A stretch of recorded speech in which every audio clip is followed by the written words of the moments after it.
ஏ பட்டாணி ஒரே ஷாப்பிங் தான்டா. சரி எல்லாம் வாங்கினா சரி அது இதுன்னு. செர்லாக் எதுக்கடி? இவன் தான் குடிக்க மாட்டானே. குடிக்கிறது இல்ல, கிண்டி நல்லா சாப்பிடணும். சாப்பிடணுமா? குழந்தைக்கு வாங்கியிருக்கேன்டா. எந்த குழந்தைக்கு? அந்த குழந்தைக்கு கொஞ்சம் வயசாயிருச்சுடா. அந்த குழந்தைக்கு அடுத்த வருஷம் ஜூன் வந்தா 30 வயசாச்சு. உனக்கு எதுக்கடி செர்லாக்? எனக்கு ரொம்ப உலகத்திலேயே ரொம்ப பிடிச்ச ஃபுட் எதுன்னு கேட்டேன்னா பிரியாணி.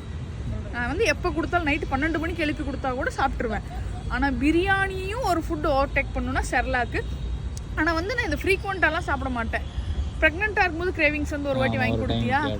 ஆமாம், கிட்டத்தட்ட 3 வருஷம் ஆச்சு. இப்போ மறுபடியும் சாப்பிட்றேன். 3 வருஷத்துக்கு ஒருக்கா 4 வருஷத்துக்கு ஒருக்கா அப்போ ஒரு பேக்கெட் வாங்கி கொஞ்சம் கொஞ்சமாக சாப்பிடுவேன், அவ்வளோதான். பிரியாணிக்கு இது வரைக்கும் செர்லாக் கொடுத்ததே கிடையாது. ஆக்சுவலாக எனக்கு சின்ன வயசில் நிறையா கொடுத்துருக்காங்க.